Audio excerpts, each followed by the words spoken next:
सच्चे साथी। एक बार की बात है, पूजा नाम की एक लड़की अपने पिता के साथ रहती थी। उसकी माँ बचपन में ही गुजर गई थी। वह अपने घर का काम करती फिर कॉलेज जाती थी। कॉलेज जाते समय वह रोज रास्ते में एक जगह पक्षियों को दाना डालती थी। उसके घर में भी 2 पक्षी थे, उनको भी वह रोज दाना डालती थी। एक दिन उसको पक्षियों को दाना डालते जमींदार के बेटे ने देख लिया।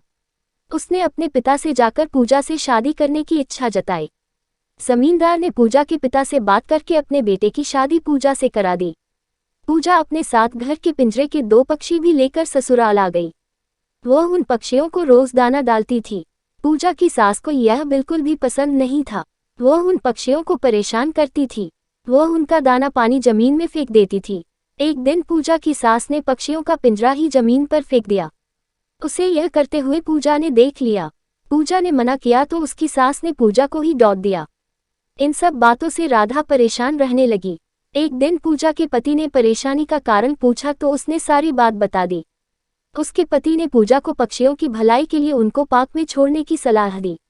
अपने पति के कहने पर पूजा ने उन दोनों पक्षियों को बाकी के पक्षियों के साथ पार्क में ही छोड़ दिया। वह उनको कभी कभी दाना देने पार्क में जाती थी। अब सभी पार्क के पक्षी पूजा के अच्छे मित्र बन गए थे। पक्षी अब पूजा के घर पर भी आने लगे। पूजा की सास को जब यह पता लगा तो वह गुस्सा हुई। वह पूजा को उसके मायके छोड़ने के लिए उसको साथ लेकर गई। रास्ते में कुछ चोरों ने पूजा की सास के गहने चुराने की कोशिश की। तभी पूजा के पक्षियों ने आकर चोरों पर हमला किया, जिससे चोर भाग गए। इसके बाद पूजा और उसकी सास घर ही लौट आए। अब पूजा की सास की सोच पक्षियों के प्रति बदल चुकी थी। उसने पूजा से कहा कि अब हम दोनों चिड़िया को दाना देने चला करेंगे और पहले के 2 पक्षियों को घर वापस लेकर आएंगे। यह बात सुनकर पूजा बहुत खुश हुई।